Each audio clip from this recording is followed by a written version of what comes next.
So without further ado, I will turn the floor over to our brilliant, talented, she wrote this, political strategist, Amanda Finelli, for the presentation. Take it away, Amanda. Oh, thank you, John. I'll make sure to give you $10 for that really beautiful introduction.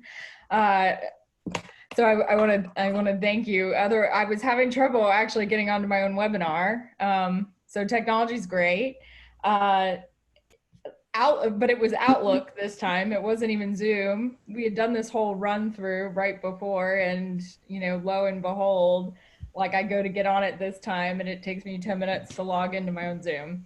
So before John introduced literally every single person that was on the call, I just want to say thank you so much for being here. There's an overwhelming amount of people on this call, and it is so great to see so many of our members wanting to learn more about this really important topic. But it was also really important for us, to do this. We've committed through the PAC, and the PAC has made a concerted effort to make sure that our members have more information than they've ever had on this election. And we want to make sure that that means everything. That means how we vote, that means who we vote for, and to make sure that your questions are answered and that our members feel equipped to make the right decisions at the ballot box or at the post box, right? So what we are going to talk about today, there's so much information out there, and that was another reason it was really important to talk about this, because there is so much information, misinformation, getting it from all different directions, that we want to be sort of a clarifier on this issue. Now, I'm sure John mentioned this before. I have some questions that people have submitted beforehand. We'll go over those at the end. I'm going to go through the presentation with all of you. So I've done 1 million Zoom calls with our great PAC who really rolled with the pandemic and did their endorsement interviews over Zoom. But I am not a genius at sharing screens. So I am super excited that we are going to try a new Zoom thing for me today, and I'm going to share my screen with you, and we are going to go through this presentation. So without further ado,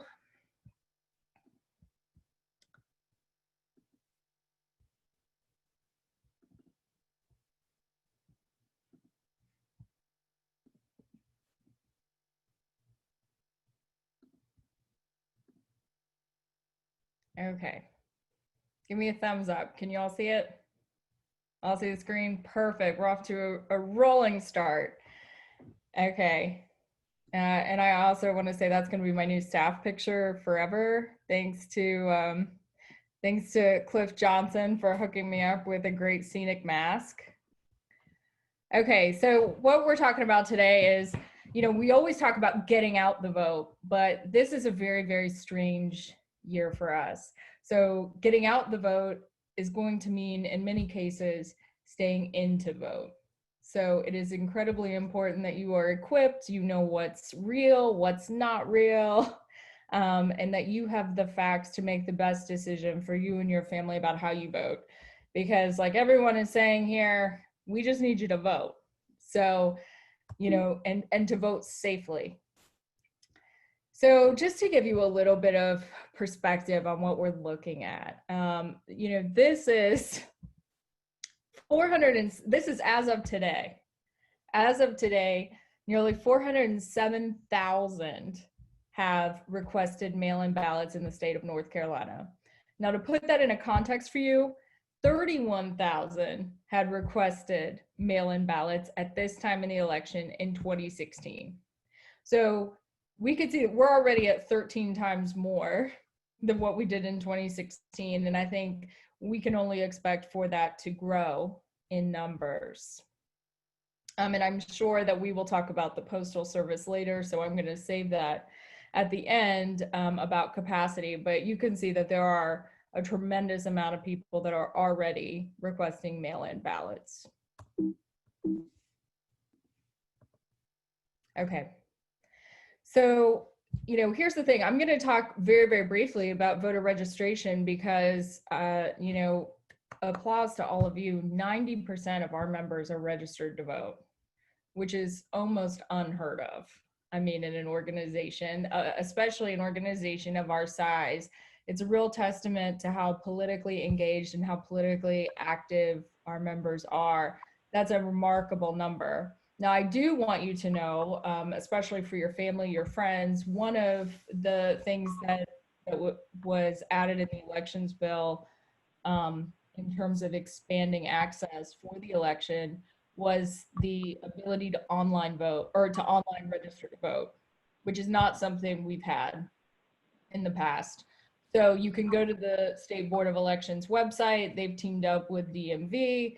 There is an entire portal where you can register to vote online. What they call it is you'll submit your application to register to vote online because they'll cross-reference it with your other information.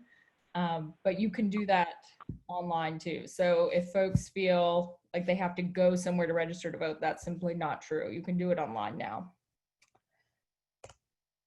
So in 2018, 83% of our members that were registered to vote turned out to vote.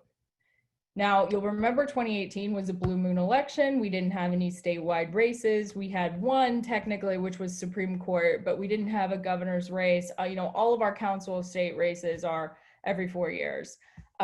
Traditionally, crazy low turnout in a blue moon year. We hadn't had one since 2006. So incredible. So the statewide voting average was at 53%. Voter turnout was at 53%.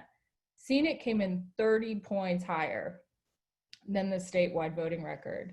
We ran a tremendous get out the vote program. And I think, it's a real testament again to how important our members take their civic responsibility to vote. But here we are.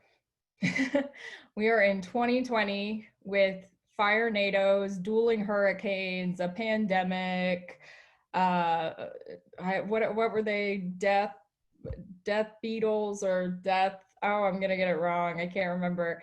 Some sort of death insect. Murder hornets. Murder hornets. Thank you. There's John with important information. So 2020 has certainly pushed us all to our limits and has forced us to learn how to adapt to all sorts of different things. But I fully believe in the motivation of our members that they will make heaven and earth move so that they get their vote heard, counted, and in, most important. So I have no doubt that y'all are gonna vote, but the most important thing is we might have to change what that getting out the vote looks like. So let's get started with what the absentee ballot request process looks like. So there are 22 states that have expanded their voter registration program, or not, excuse me, their mail ballot program, and they are either sending automatic registration request forms. I'm gonna keep saying voter registration. They either are sending automatic absentee ballot request forms, or they're sending automatic ballots. We are not one of those states. So you have to take the initiative to request an absentee ballot. You won't get one automatically sent to you. So I've seen a lot of the questions addressing what you're getting in the mail. I'll take that on a little bit, phase forward towards the end, but just know that you have to request your ballot. So who can request one? So in some states, you're required to have a special circumstance or reason, why you can't do it, why you can't make it to the polls.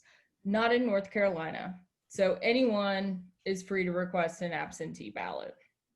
And all registered North Carolina voters may request a ballot for the 2020 general election. So anyone that tries to say that, only certain groups of people can request a ballot, that's also not true. Everyone can request a ballot that is registered to vote in North Carolina. So you, right? You, the voter, can request a ballot. And your relative may request a ballot for you.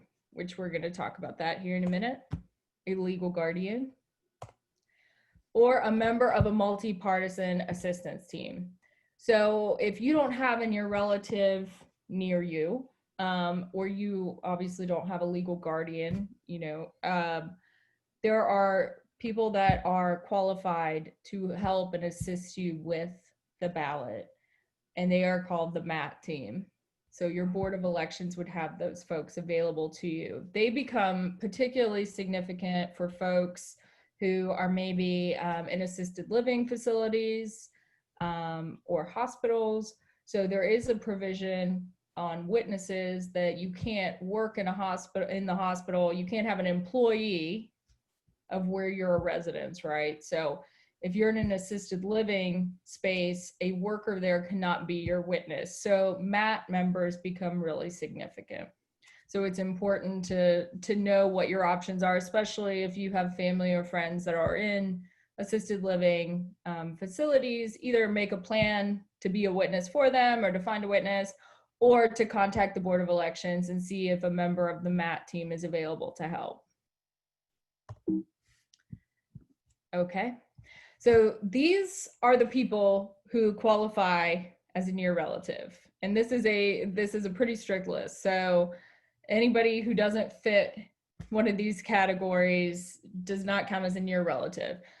Near relatives become very significant because they are the people who can request your ballot for you, and they can also hand your ballot in for you.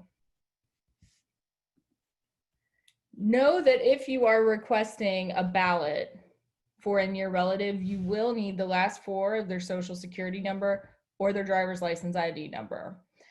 The other thing I want you to know is to not be shocked or surprised if you are asked to provide your contact information and your signature on the request. So what I'm seeing over and over again is people are receiving things in the mail, sometimes from different groups, that seem very party motivated, and they want you to do this or do that. And I'm getting a lot of, is this real? Is this legitimate? When you request a ballot, you will have to provide that information. So know what it is that you will have to provide. So get the last four of their social or their driver's license ID number. For folks here that have college-age children who are now not living on college campuses, but will most likely be returning home to live with you, do know that you can request a ballot, so to make sure that your child votes, which is an incredibly important thing. But also the Board of Elections just released a statement, I believe it was yesterday, about what plans will be made, what accommodations are made for students, right? So what the Board of Elections is advising college-age students is to request your ballot to an address you will be. So to make sure that you're sending it to, if you're going to your parents' house, send it to your parents' house. Make sure it's going to an address you'll be at. Now, if you've already requested a ballot to your campus domicile, then that's okay, because what they're saying is you can contact them and get a new ballot that will be sent to your house. Now, no, that doesn't mean they can vote twice, which we will also address in this webinar. I'm trying to make sure I get all of your burning questions. So this is what you will see when you go to the Board of Elections site to request your absentee ballot form. So you'll have this really big page of instructions. I advise you to read through that. The more caution you can exert on the front end of this process, the less headache you will have on the back end. So it also tells you all the information you'll need, right? Your date of birth, and then some form of identification, which is like your driver's license number or the last four of your social. Now that's just for identity matching. Do know that voter ID is not required to vote by mail. So you are not required to send a copy of your ID. The way they are verifying identification is the way they've always done it, which is by your social security number or your driver's license number. Okay, and so, you know, the other things to be said for folks, you know, there's plenty of accommodations made for anyone with disabilities, you know, or need special assistance. Contact the Board of Elections. The other thing to be said is all of this information is also available in Spanish, so you can also request all this information in Spanish as well. Hey, Amanda, can you zoom in a little bit on your screen? I don't know. You're really pushing me now. Oh, Control plus. Okay. Oh, nope. Okay. Yeah, I'm a little bit worried that that's not going to happen for us, Amanda. No worries. Maybe when you make this video look way cooler and impressive, you can make that look bigger. Yeah, I'm sorry, guys. I'm not that cool. But yeah, and effectively everything that's on this this sheet, that's the instruction sheet that you will get when you print off your packet for absentee ballots, we're going to go through all of that as well. So this is all the information too. Now, one of the other expansions that was provided in the elections bill was the ability to email your request or fax your request. You need to send it to your county board of elections. So if you live in Pender County, it needs to go to Pender County Board of Elections. If you live in Catawba County Board of Elections, et cetera, et cetera. And it is where your residence is. So I know sometimes, you know, we have folks who work in, you know, Granville County, but they live in Wake County. And that always can be a little bit confusing, especially when people are trying to send mail. They always mess that up about who your candidates are traditionally. So it is your permanent residence address. And the other thing I'm going to show you here at the end, because I think it's important for you all to know, is how to check your registration status, where your polling location is, et cetera, okay? How to request your ballot. The State Board of Elections site. I'm also going to show you what our wonderful comms team did to make it a little bit easier. SEANC.org/absentee. You'll see it on the screen, but when you click that link, it will take you right to the absentee ballot request. The other thing that is going to be really interesting is, I believe it's Thursday, the Board of Elections is planning to make their online request portal live. So you will be able to request your absentee ballot now online, which will be incredibly easy. And I can't wait to see. Can you come here a minute, please? I can't wait to see how many absentee ballot requests come in as soon as the online capability is mobilized.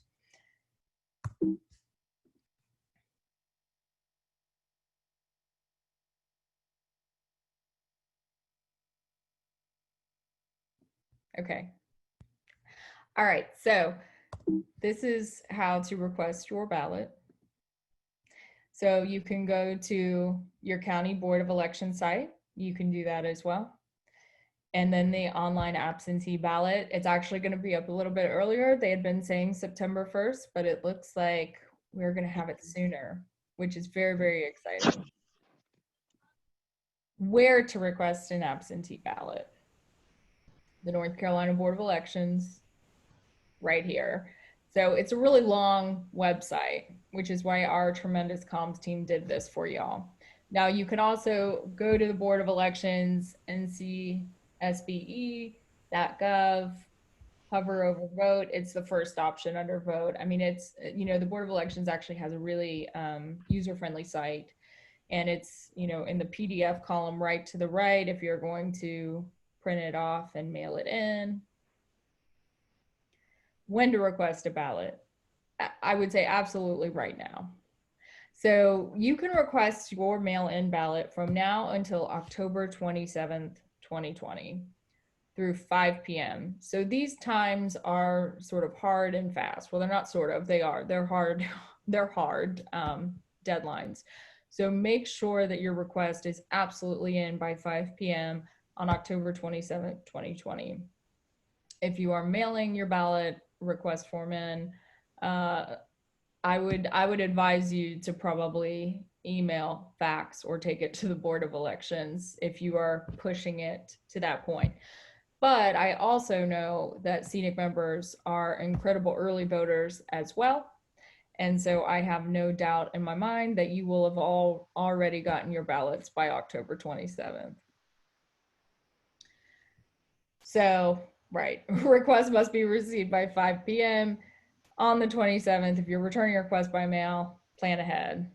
Amanda is telling you to make sure you have your ballot in hand by October 27th. So where do you return your ballot request in? Your county board of elections. So I actually just had a friend yesterday or the day before go to, or what is today? Today's Tuesday, so it was yesterday. Go to the Wake County Board of Elections. She and her husband were able to fill out their requests right there and then turn them in right there. And it was a really seamless, easy process. They didn't have to wait in line, and they made sure that it was right there and it was turned in. Again, you can fax it, you can email it, you can snail mail it, or you can go in person, like I just mentioned, to your county board of elections. But make sure it is your county. When will you receive your ballot? So ballots are going to start going out on September 4th. So 60 days before an election is when mail ballots begin going out. Where to return your ballot? So when you get your ballot, you will get the actual ballot, you will get your instructions, you will get a container return envelope. Your envelope is really important. Don't lose your envelope. Your envelope also has the certifications for your witnesses on it. So it is really important that you don't, think, oh, I'll get a different envelope. For folks that haven't mail balloted before, your envelope is a very important piece of your ballot process. If you are voting with your family, if you live in a household with multiple people who are registered and eligible to vote, and you want to put them all in the same envelope, you can't do that. They all need to be in your own envelope. So if you are going to send them by mail back to the Board of Elections, so I live in Wake County, I would send mine to the Wake County Board of Elections, and it has to reach them, or it has to be received no later than November 6th. But I have to have it postmarked no later than 5 p.m. on election day, which is November 3rd. I would recommend getting your mail postmarked anyway. I think it's always an important thing, but absolutely, if you are trying to mail your ballot in on election day, make sure you get it postmarked. The other alternative you have on election day is you can take it to your Board of Elections. So for folks who really want to vote on election day but don't want to go to the polls to vote, now you cannot take it to your polling place, but you can take it to the Board of Elections. You can drop your ballot off during early voting. So at any early voting site in your county, you can take your ballot to be received there. However, you will still have to stand in line. So if you choose to drop your ballot off, and that's really important. You want to make sure it's in somebody's hands and it's going to be counted along with everyone else's votes right there in that space. That is completely fine. You can do that through October 31st, which is the last day of early voting. However, you don't get to skip the line. No skipsies, which is, I know, the most disappointing part of that is you think, I already got my work done, but no, you have to stay in line. So just be mindful of that if that is a precaution that you are taking and that you really don't want to be standing in the long lines at the polls, that might not be a good option for you. So plan ahead. How many witnesses do I need? So for the 2020 election, so traditional mail ballots are 2. However, for 2020, you are only required to have 1 witness. So your witness is more than welcome and actually highly, highly encouraged to maintain social distancing at all times. because your witness isn't supposed to hover over your shoulder while you're filling out your ballot. They're only supposed to verify that you, me, I, Amanda, am indeed the person who is filling out this ballot and putting it in my container envelope that was included in my ballot request, and that I am who I say I am. So that's not a social distancing concern. You can absolutely maintain social distancing. In fact, I was even seeing where people were recommending, you can stand on the other side of a window, or if you have a porch, people are being very creative, and I highly applaud that.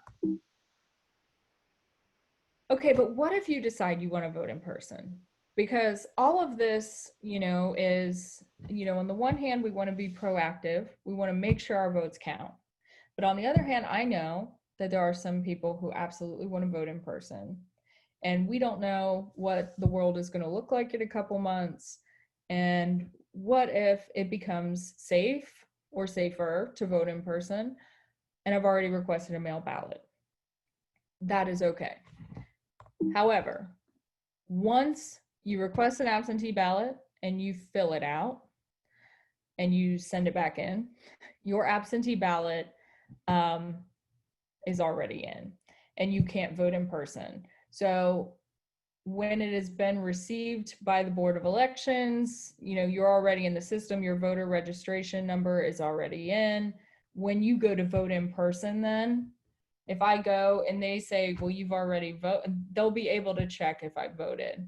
My number will pop up and it will say this person has already voted. On the flip side of that, if you choose to go vote in person, then it completely null and voids your absentee ballot, which I'll get into more of the safety aspects of that towards the end here, but just know that you can vote in person. But I tend to always, this is me personally, I tend to always err on the side of caution for election day. And the one reason I always do that, I very rarely vote on election day, because election day is always really crazy and hectic and all over the place for me. So I make a voting plan, usually very early in early voting, so that I make sure that my vote's in and it's counted. And whatever happens for the rest of that early voting period and on election day, I'm okay because my vote's in. I would tend to suggest that even if you're not sure how you're going to vote, whether you're going to vote in person or by mail, I would recommend that you request a mail ballot anyway. Because like I just said, we really don't know what's going to happen in 2 months, what that's going to look like. So for the sake of making sure that all of SEANC's votes count, I want to make sure that you are equipped, and I want to recommend that you all get absentee mail ballots. Whether you vote with them or not, that's up to you, but at least you have a plan. Oh, I guess we're going here now. Okay, so does this mean people can vote twice? No, they can't. Because if I fill out my absentee ballot and I go vote in person, a poll worker is going to flag me in the system right away that I have already submitted my absentee ballot. The flip side to that is if I go vote in person and then my absentee ballot is still in the mail, when the absentee ballot gets accepted by the Board of Elections, they won't accept it because it will already be flagged for them that I already voted. And more importantly than that, it is a serious crime to attempt any kind of voting fraud. And North Carolina takes that incredibly seriously. So is absentee voting safe? Because I know that this is what so many of you are probably on this call for. This is what you are so concerned about and wondering if it's the right choice for you. Yes, it's safe. And furthermore, North Carolina is actually one of the few states that actually has a dedicated investigations division who is completely responsible for looking into fraud, other irregularities, and then they refer those irregularities in those cases to prosecutors with warranted evidence when it's warranted by evidence. So, I know that y'all probably have a very good memory of 2018 when there was a significant, what was called ballot harvesting in a congressional district out west or in Charlotte, rather, not out west. But I just want to maybe put your mind at ease a little bit about that. So this is national numbers, okay? 250 million ballots over the past 20 years have been cast by mail. Only 143 of those have ever generated criminal convictions for a voter. That is 0.00006% of the number of people who have voted by mail. That equates to one case every 6 or 7 years.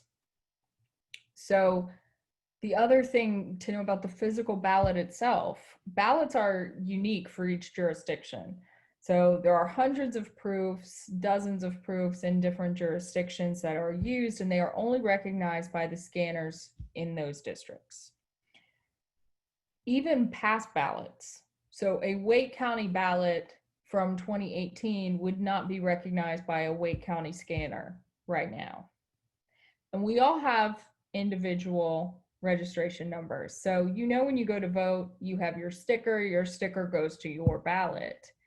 So there are a ton of ways. I mean, it would be incredibly impossible to completely fraudulently create a ballot, because there are so many safeguards in the ballot itself. But then furthermore, to make sure that the signature matched the signature that was on file with the Board of Elections, because that's what's checked against when you're not voting, in person. So I want to speak to that a little bit, because I know that that is a tremendous concern and worry. And I think, absolutely. Like all of you, I want my ballot taken seriously, and I want to know that the method I am voting in is safe, that precautions have been taken, and that we are doing everything we can to hold sacred our voting process, without question. But I want you to know that people have been using mail voting for years and years and years, forever, and that the actual statistical, the statistical proof just isn't there that mail ballots are unsafe. So the other things, I made some quick notes today of other things I wanted to, address. Oh, well, this is incredibly important. So in 2016, I talked briefly about 2018, which was sort of, a very specific instance,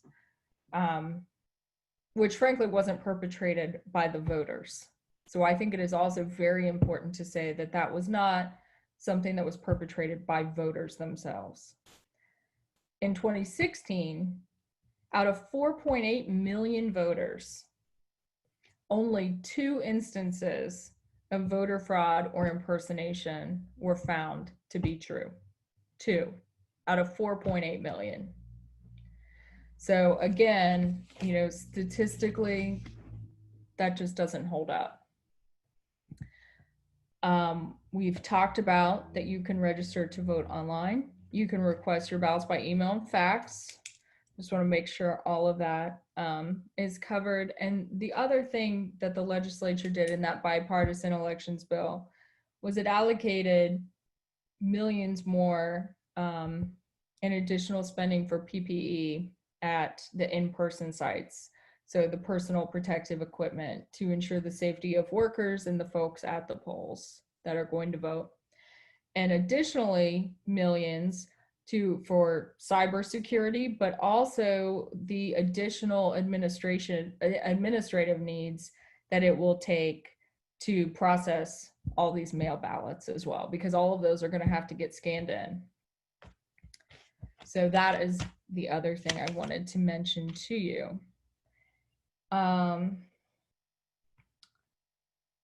So I think,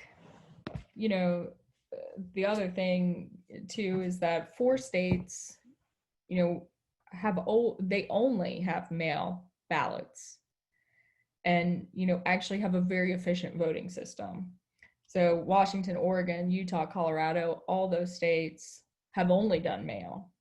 And like I mentioned before, many states have expanded their access to mail ballots through either automatic ballot requests being sent or actually automatic ballots being sent. Those are fewer in number. So let's talk a little bit about the Postal Service. So we've been seeing a lot about whether or not the United States Postal Service is up to the task of handling all of our ballots.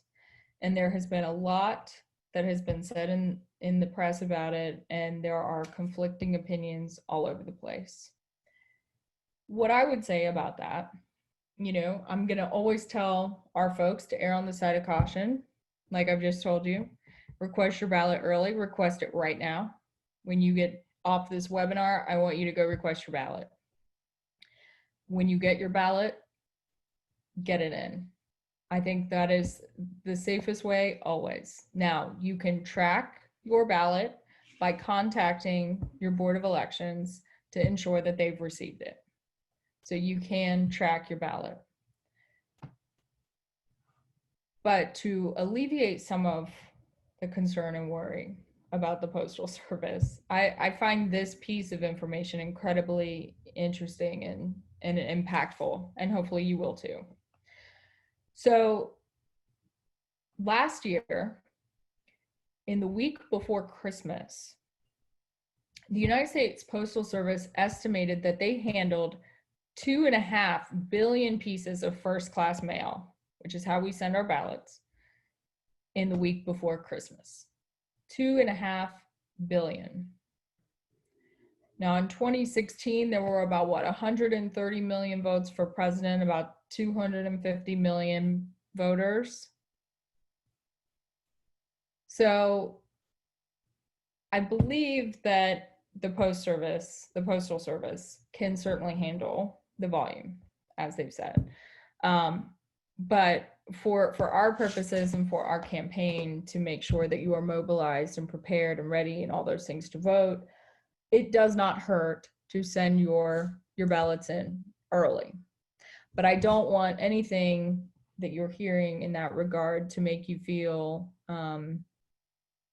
like your vote isn't going to be heard or your vote's not going to matter.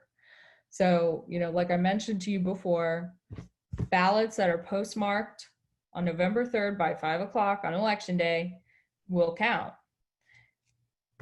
if they are received before November 6th and they've been postmarked. So you need to just get your ballot in. Let me see if I have anything else. And this is actually a good segue into talking about third-party organizations. So absentee by mail data is confidential until election day or until your ballot's been returned.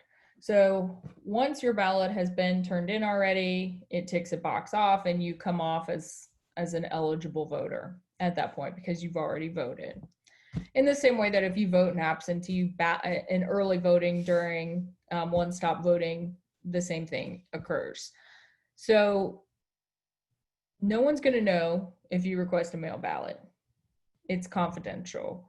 Now, of course, there are a lot of groups, parties, everyone is trying to make sure that the votes are coming out for their candidates. So they want to send you requests, they want to send you mailers, they want to send all sorts of things.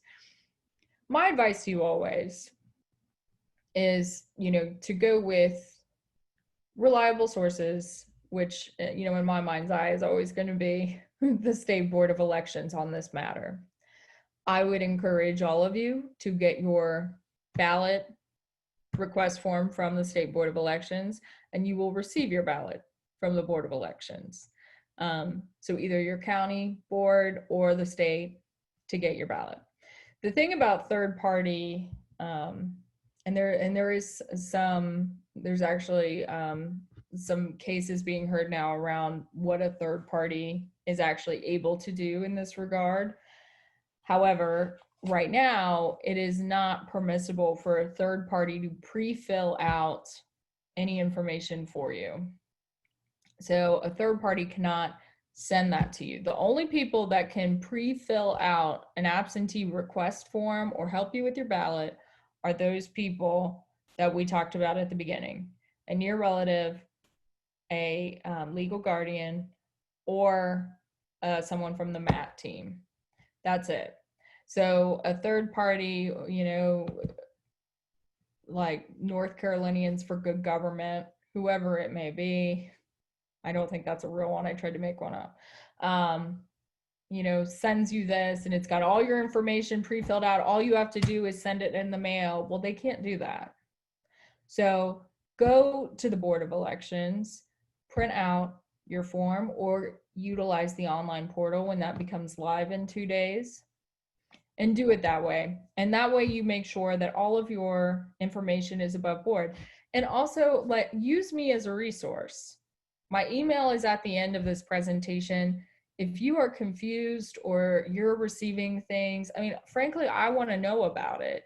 So please feel free to always reach out to me and say, hey, Amanda, I'm not really sure. I got this in the mail, or I'm getting calls about this thing. Is this real? Is this legitimate? And I will do my very, very best to help you figure it out. So now we are at our questions point, and I think, if I remember well, I think we talked about all of the questions we got online. I do want to show you quickly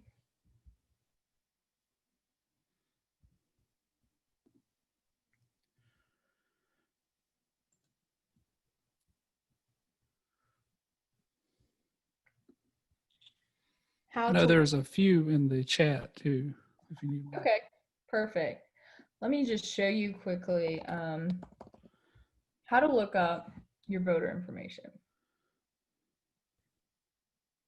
Oh, so that's actually me. Yeah. No shame in my game. Because it's actually public, anyone can look at it. So, We're not seeing what you're showing. Yeah, we're just seeing the presentation. well, perfect then. Then y'all didn't see my stuff, but I'm gonna do mine anyway for y'all. Okay, so let me do maybe a stop share here.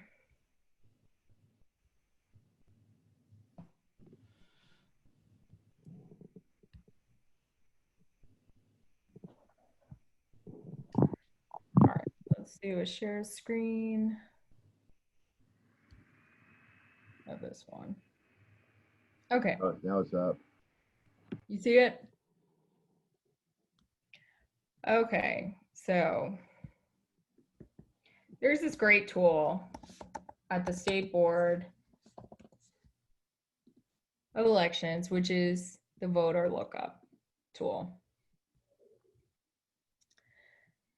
And so you'll see this information. I advise everyone to check, you know, in fact, I'm really annoying and did this for tons of the people I know, to make sure that, especially my friends that have moved recently and forgot to update their information, that they had put in a request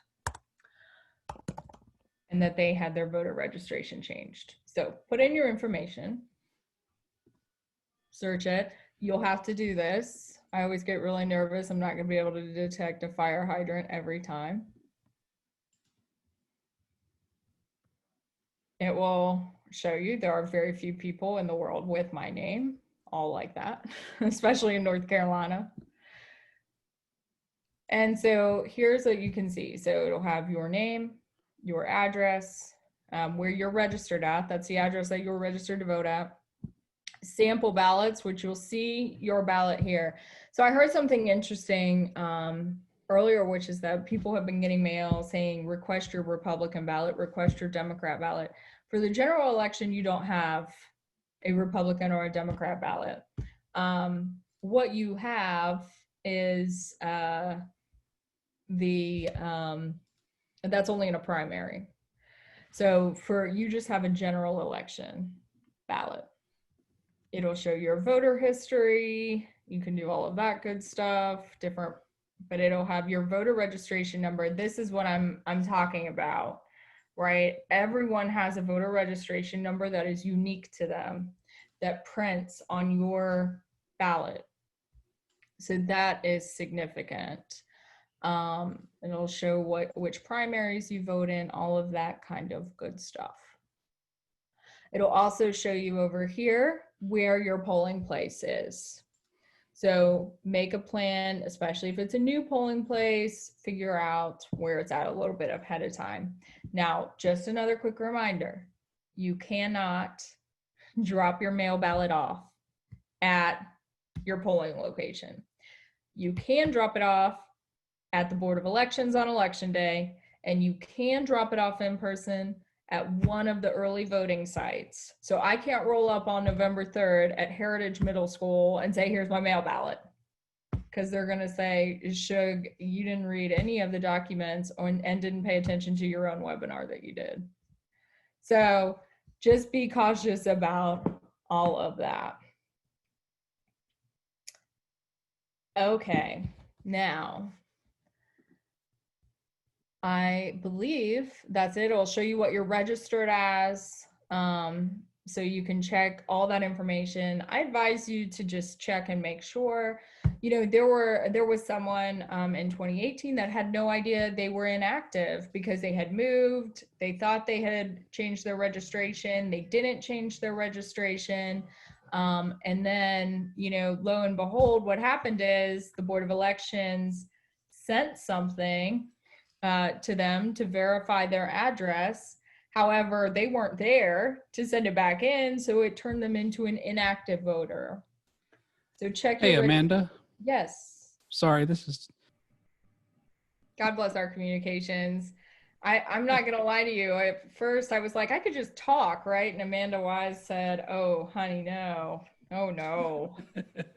We need visual aids. So God bless Amanda Wise for all of her work. And John, you guys are amazing.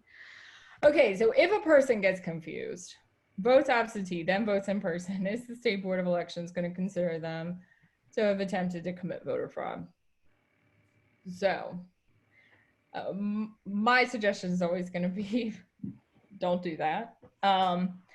But also, if you believe that you have voted in error or there has been an issue that has arisen and you've made a mistake, it is always better to contact the Board of Elections immediately in that instance. So, you know, one of the things actually, you know, and this is a little bit wonky, but one of the things, so if you vote in person and you make an error, you can get that error. You know, you can go up to somebody at the polling place and say, hey, I made an error on my ballot. Can you help me? They'll give you a new ballot, all of that kind of good stuff. But you weren't able to do that for mail. So a recent ruling came down, and this is very, very recent, that says that those same protections can be applied to folks who mail in their ballots. So mail ballot votes can also have that fix ability. What is important in that instance is that you put a phone number on there that you write as legibly as possible, because if they need to get in touch with you, that's really significant. You know, also if you know, this is something that's, you know, a legitimate concern of someone getting confused about whether or not they have voted, you know, as a witness, I would maybe ask that question on the mail ballot just to make sure. But, you know, when in doubt, always contact the Board of Elections and notify them immediately. Okay. Why is there a push for mail-in voting versus voting in person at your precinct when there's much uncertainty in the postal system getting ballots? Sorry, my pictures cover part of it. Okay, ballots turned in on time. I guess I could move these perhaps. In on time to the election center to be counted. So basically, why vote by mail? Well, I mean, I think, you know, the simple answer to that is the pandemic, right? I mean, you know, I don't know about, you know, your county where you live, you know, but I certainly know that it's an ongoing concern in a lot of counties in our state. I know that there are a lot of people that don't feel comfortable standing in line, you know, even socially distanced or and with masks, you know, people wanted alternatives to that. And what is, you know, the safest way to vote, particularly for folks who might be vulnerable if they happen to get sick. You know, so what can we do to protect those folks? And what makes the most sense for you and your family, and what also protects the folks who are working at the polling sites too. I mean, I think that's also a critical thing, you know, to acknowledge, because so many of those people, I was talking to one today, volunteer to do that work. And it is incredibly commendable, but it's also important that they are safe in that process as well. So, I mean, you know, it's completely up to you. I think, you know, the simple answer is the pandemic and the uncertainty surrounding the pandemic, you know, because we don't know what that's going to look like. But the one thing we do know we can do is we can request absentee ballots. We can fill out an absentee ballot and get it back in and guarantee that our votes are going to count.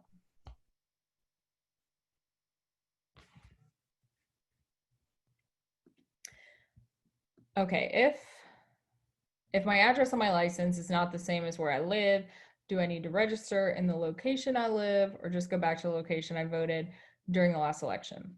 So my advice to you is going to be to use that handy dandy voter tool I just showed you, see what address is on file for you. Now, my guess based on this is that you are registered to vote at the address on your license, because most people get registered to vote through the DMV. So if you have not changed your voter registration since you moved, you will still be voting at your last polling place, wherever that was. However, I would highly recommend, especially now that you can register to vote online, you can register to vote from now until October 9th. That's when voter registration, it closes for the general election. And you can also do, you can also change your registration during one-stop early voting. So the early voting locations, you know, again, for all the reasons we just discussed, you know, I would advise you to either print off and mail in a ballot or a registration request form. Now I'm going to say ballot request forms for all voter registration, a voter registration request form, and or do the online portal to register. So what steps are being taken to prevent fraudulent ballots? I mean, I think that we've talked about this, you know, it's the cybersecurity measures that are put in place to protect our elections, which has been, you know, something since 2016, you know, our legislature has taken seriously. We have taken seriously as a state. Our Board of Elections has taken seriously all of those good things. And additional money has been put, I mean, just as recently as this last session, to doing that. You know, and the other thing that I think is very significant is what I mentioned before, that we actually have an investigations division, you know, and honest to God, fraudulent voting doesn't hardly ever happen, or it hardly ever happens, right? So the idea that people are using mail now for fraudulent voting is actually, I mean, statistically, it does not hold up. Will we get a confirmation from the Board of Elections when we submit our ballot? If your ballot is all good and there is nothing wrong with it and it's accepted by the Board of Elections, you're not going to hear anything. You will hear something if there is an issue with your ballot, because you get that opportunity for a fix, like I mentioned before. So that's why I make sure your information's right, you know, your phone and all that kind of good stuff. But you are able to call your Board of Elections and double check with them to follow up on your ballot and make sure they've received it. Okay.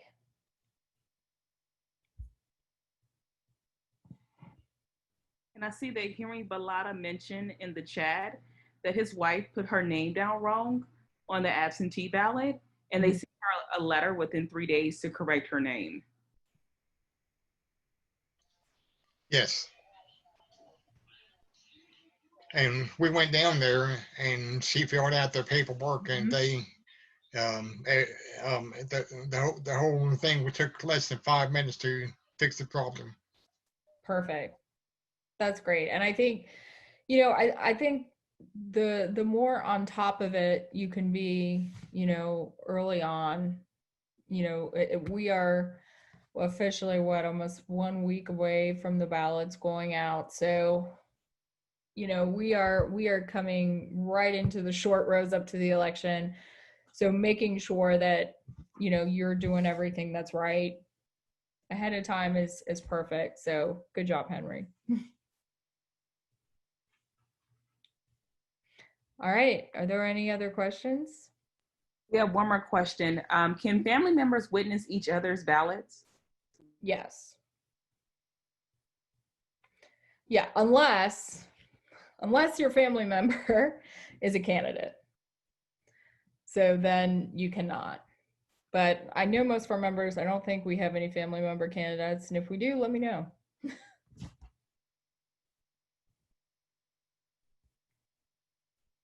All right. Well, without any questions, again, if you have any more, please, email me anytime, contact me anytime. I'm more than happy to answer any of your questions. And if I don't know right off the top of my head, I am more than happy to Hey, Amanda. Uh-huh. This is Treasurer Falwell. John and I have concluded that until you get up to our level of yoga, you can't actually quit. I just want to say how pleased I am that we are talking about such important issues right now. Well, it's important to pay attention to your mat and breathe, which is what we need to do for the next 70 days. That is absolutely true. Yes. So for those on the call don't know, I became a certified yoga teacher. So this is a little fun joke about,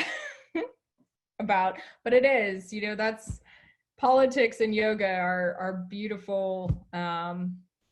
They go very, very well. Actually necessary. They're necessary to go together. Hey, Amanda, one more question from Chuck Stone. The question is, if a person wants to be a volunteer for MT or poll observer, how is this done? Contact your Board of Elections. And the link, I just put it in the chat room to volunteer. And I think I saw a news story that every county is needing volunteers. Yeah, Yeah. there was a comment made earlier in the chat. Someone was asking if this is a project that SEANC could get involved with, that try to help the Board of Elections get their precinct workers. I don't know if that's an option, but it might be a good public service for SEANC. Mm-hmm. Well, it'd be nice if the state would give everyone the day off too. Not sure that's going to happen, but Election day is a national holiday. Right, and for retired persons, I know, for example, I'm volunteering, not that it really matters, but they are compensating people for their time for volunteering. I think in Wake County for an assistant is around like $217 for that day. And then you help set up the Monday before election. So you just have to do like a training or something like that. So just a little bit of money for your time. So just something to consider. Alamance County is a lot cheaper than that. Yeah. we don't get paid $200+ dollars. It's a lot. And about half. in Burr County, it's $185. Okay, great. Y'all just think don't last have time- taxes. last time I had jury duty, I think I got $12. So For the full day. And there's John. well, is that all you have, Finelli? It is. I want to thank you all so much for spending the last hour with me to talk about absentee mail-in ballots. Again, if you have any questions at all, or if there's something you wish I would have talked about that I didn't, just message me. Myself and all the SEANC staff, we're always here to help you, and especially navigate this crazy session. Watch out for impact. Let me do an impact plug real quick. We'll have a lot of really exciting news coming up here in the next couple of weeks. So if you want to know how to get involved on that front, please contact Impact Chair at scenic.org or talk to our Impact Chair, Mr. Mark Dearman. But We were pretty stingy with the endorsements this year. We really held them to a high bar, so we'll be interested to see what you think about them when they come out in 2 or 3 weeks. well, thank you all so much. I am so grateful and so excited to see so many of you. And it will be online once, Amanda Wise like photoshops me and makes me look exceptional like that. I'll need her to like make me look like, I don't know, Julia Roberts, and then it can go out. Yeah, I was going to mention that the slideshow and the video will be on at some point. So, okay, anyone else want to speak, or are we good for the night? I want to know where I can get a cool microphone like you, John. You have to be a podcaster. Thank you to Amanda, John, Amanda. Thank you, Amanda. Finelli and Wise for all of your work. It's been amazing, and we really appreciate it. Thank you. Thank you, Arda. Thank you. All right, right, everybody, be safe. Have a good Bye. night. Stay safe. Thank you.